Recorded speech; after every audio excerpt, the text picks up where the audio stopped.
WAHHR, Alabama Hip Hop Radio, online worldwide, with the dopest radio station on the planet. A new way to listen.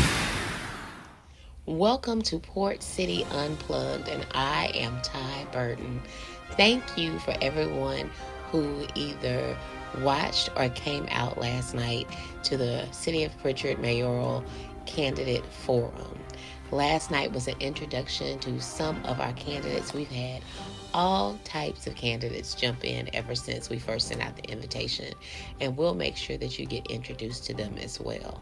We are making sure that you, the citizens, are informed of who we are voting for on August 26th.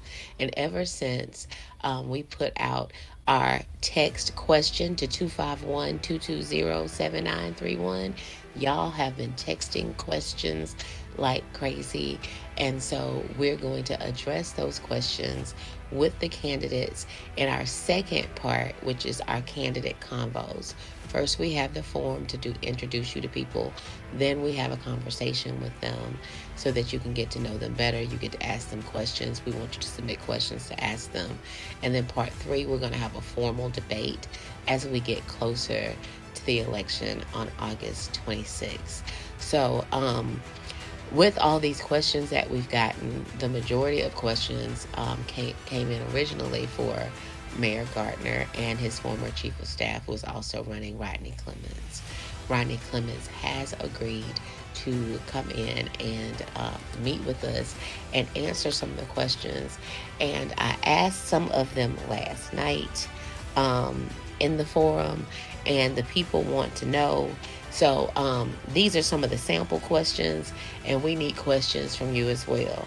The first question is, Mayor Gardner, after 9 years, your former chief of staff was found guilty of stealing citizens' tax dollars. And recently, Sheriff Paul Birch openly announced your police department failed the citizens. Explain why the citizens should continue to trust your leadership for another 4 years. That's one of the questions that the people want to answer to. Another one was addressed to Mr. Clements. You were forced to resign as chief of staff for receiving bribes. Is that true?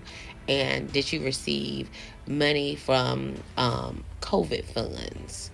Also, was Rodney Clements forced to resign for misconduct? Does the mayor have a chief of staff as president?